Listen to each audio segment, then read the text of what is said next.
जमाता है, दुनिया पे रोक जमाता है। बारूद अगर ये चल जाए, सारी दुनिया जल जाए, तो फिर उसके बाद सुरक्षा का क्या अर्थ है? सुरक्षा का अर्थ है खतरे से आज़ादी। प्रवासन क्या है? रोजगार व सुखी जीवन की तलाश में लोगों का एक स्थान से दूसरे स्थान पर जाना प्रवासन है। वर्तमान में मानव जाति को किनसे खतरा है? मानव जाति को परमाणु हथियारों से, आतंकवाद से, प्राकृतिक आपदाओं से और विभिन्न बीमारियों से खतरा है। 11 सितंबर 2001 को किस देश पर आतंकी हमला हुआ था? 11 सितंबर 2001 को अमेरिका पर आतंकी हमला हुआ था। सुरक्षा की धारणा को किन में विभाजित किया जा सकता है? सुरक्षा की धारणा को परंपरागत और गैर परंपरागत धारणा में विभाजित किया जा सकता है। भारत के कितने पड़ोसी देशों के पास परमाणु हथियार हैं? भारत के 2 पड़ोसी देशों के पास परमाणु हथियार हैं, जिनमें पहला चीन और दूसरा पाकिस्तान देश हैं। व्यापक परमाणु परीक्षण संधि CTBT पर हस्ताक्षर करने की शुरुआत किस वर्ष से हुई? वर्ष 1996 से CTBT पर हस्ताक्षर करने की शुरुआत हुई। सुरक्षा का अर्थ है शांति के खतरे से निपटने के लिए उपाय करना। यह किसने कहा था? पामर तथा पार्किंस ने कहा था, सुरक्षा का अर्थ है शांति के खतरे से निपटने के लिए उपाय करना। आंतरिक सुरक्षा को कौन से तत्व प्रभावित करते हैं? आंतरिक सुरक्षा को अलगाववाद, आतंकवाद और भूमिपुत्र का सिद्धांत प्रभावित करते हैं। इस देश ने अभी तक व्यापक परमाणु परीक्षण प्रतिबंध संधि पर हस्ताक्षर नहीं किए। भारत ने अभी तक व्यापक परमाणु परीक्षण प्रतिबंध संधि पर हस्ताक्षर नहीं किए। दूसरे विश्व युद्ध के बाद बना कौन सा सैनिक संगठन अभी तक अस्तित्व में है? NATO, North Atlantic Treaty Organization अभी तक अस्तित्व में है। सीमित परमाणु परीक्षण संधि LTBT किस वर्ष की गई? सीमित परमाणु परीक्षण संधि 1963 में की गई। शक्ति संतुलन स्थापित करने के तरीके कौन से हैं? निशस्त्रीकरण, गठजोड़, क्षतिपूर्ति। शक्ति संतुलन स्थापित करने के तरीके हैं। यूनाइटेड नेशन ऑर्गेनाइजेशन द्वारा मानव अधिकारों की घोषणा कब की गई? 10 दिसंबर 1948 को UNO द्वारा मानव अधिकारों की घोषणा की गई। मानव अधिकार शब्द का सर्वप्रथम प्रयोग किसने किया? फ्रैंकलिन D रूजवेल्ट ने मानव अधिकार शब्द का सर्वप्रथम प्रयोग किया। भारत में मानव अधिकार आयोग की स्थापना कब हुई? 12 अक्टूबर 1993 को भारत में मानव अधिकार आयोग की स्थापना हुई। अंतिम गरीब समस्त मानव समुदाय के लिए समस्या है, किसने कहा? कोफी अन्नान ने कहा, अंतिम गरीब समस्त मानव समुदाय के लिए समस्या है। विश्व में उभरने वाले नए खतरे कौन से हैं? एड्स, आतंकवाद, स्वाइन फ्लू आदि विश्व में उभरने वाले नए खतरे हैं। भारतीय संसद पर आतंकवादी हमला कब हुआ था? 13 दिसंबर 2001 को आतंकवादी हमला हुआ था। AIDS, bird flu, swine flu जैसी बीमारियों के फैलने के क्या कारण हैं? प्रवासन, पर्यटन, सैन्य कार्यवाही आदि AIDS, bird flu, swine flu फैलने के मुख्य कारण हैं।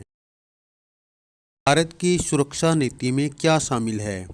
भारत की सुरक्षा नीति में सैन्य क्षमता का सशक्तिकरण, आंतरिक सुरक्षा बनाए रखना, अंतर्राष्ट्रीय नियमों तथा अंतर्राष्ट्रीय संस्थाओं को मजबूत करना शामिल है।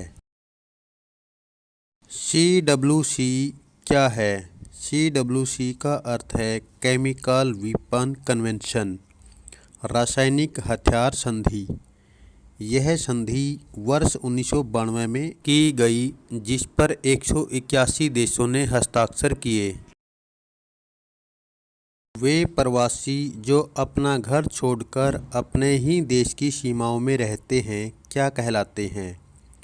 उन्हें आंतरिक विस्थापित जनता कहा जाता है।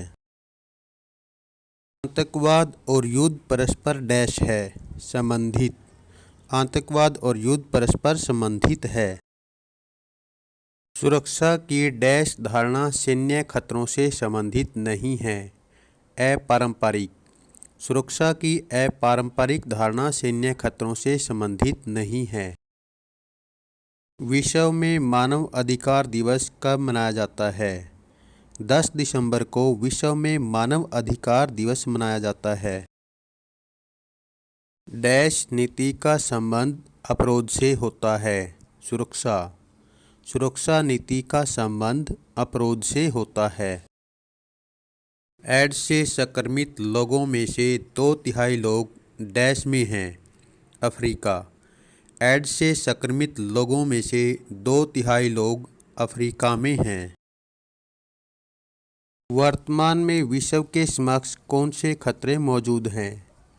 विश्व के समक्ष अकाल, महामारी और प्राकृतिक आपदाओं से, राष्ट्रों के मध्य अविश्वास व शक की भावना से, वर्तमान में सबसे बड़ा खतरा आतंकवाद से है, एक राष्ट्र को पड़ोसी राष्ट्र से भय है, वैश्विक ताप वृद्धि का बढ़ते जाना विश्व के सामने खतरे हैं।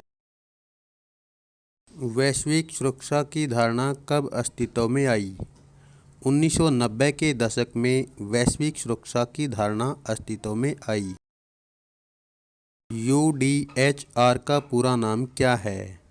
UDHR का पूरा नाम universal declaration of human rights.